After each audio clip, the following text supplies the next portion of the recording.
ये कायरों का मार्ग नहीं है भगवत प्राप्ति। अज्ञान को छोड़िए।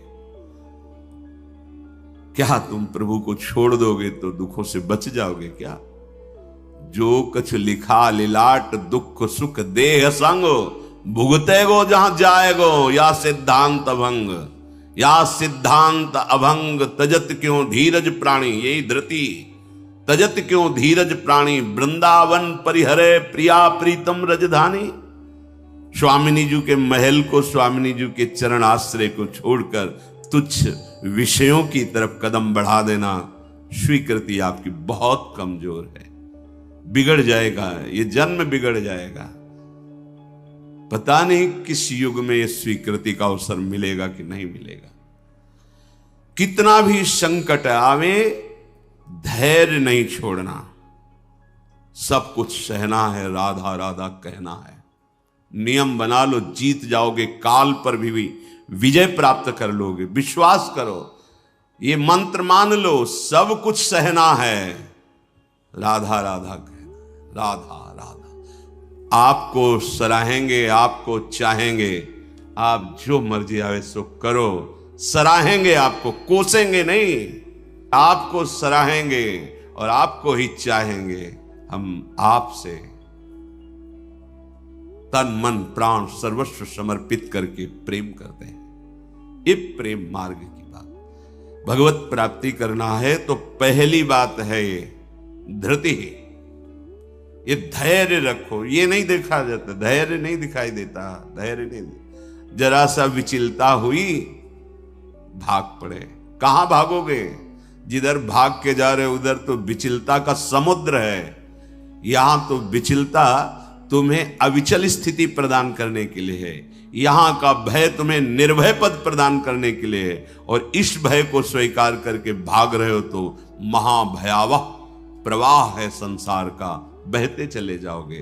अभय होए जो तुम्हें डेराई। निंदा कर रहा है, अपमान कर रहा है, तिरस्कार कर रहा है, उसके लिए ठाकुर हरिदास जी के कोड़े पे कोड़े वो बरसा रहे निर्दयी और कह रहे हरि बोल कहता है।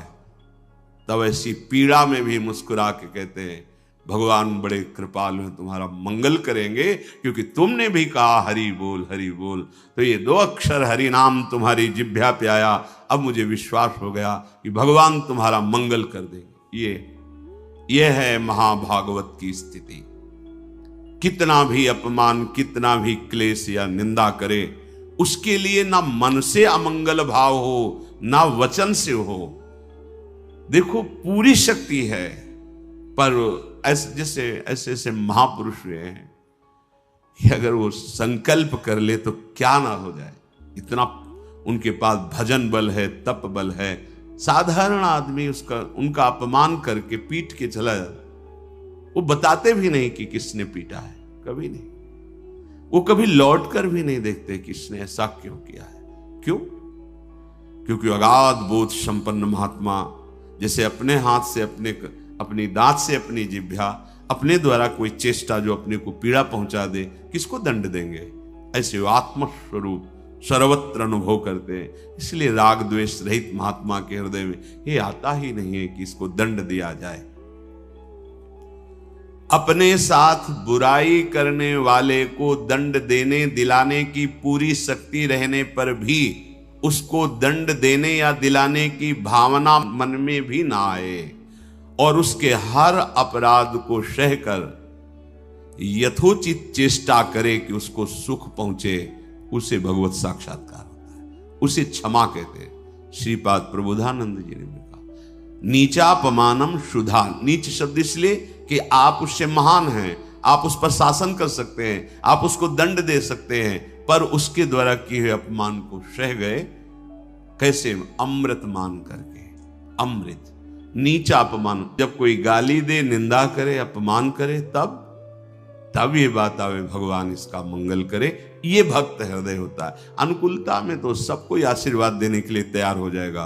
प्रतिकूल परिस्थिति में भगवत भाव युक्त हृदय होकर कोई अमंगल सोच भी उसके लिए न करना, ये होता है क्षमा। पहला धृति, दूसरा क्षमा, तीसरा है दम। दम कहते हैं इंद्रियों को विषयों से हटाकर प्रभु में लगाना।